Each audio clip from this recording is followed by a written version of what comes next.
follows Max, you know, like it brings us in with something a little bit familiar, and then it kind of allows a side character to kind of take the helm. But Furiosa was such a good character that I was actually on board with them giving her her own movie. There are points in this film that veer into girl boss territory. To be fair, like, you know, it's like you look at the movie Die Hard or something like that and you're like, that, yeah, that would never happen. This is completely, you know, stylized, like all these explosions and one man taking out this entire team. Is, you know, you always suspend disbelief, but there's always a moment where like the hero gets their ass like really kicked. I mean, shit happens to Furiosa, yes, but every time she's in a sequence of like action, she can do like just all these crazy impossible things. I mean, there's a really cool sequence where there's like a car on a hook and she climbs down the car, and this is like dangling in front of the Citadel. It could go at any moment.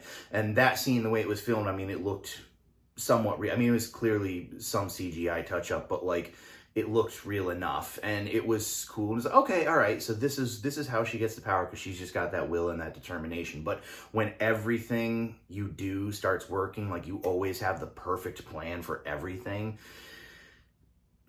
it, like I said, it treads into girl boss territories. And again, there's a lot to compliment with this movie.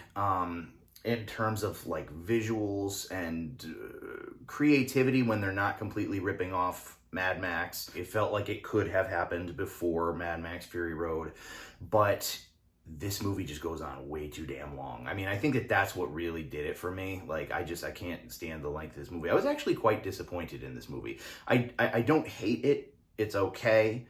I think that there is a substantially shortened version that is a far superior film. But anyways, have you guys seen Furiosa? What did you think about it? Thanks as always for watching. I appreciate it. And that's all she wrote.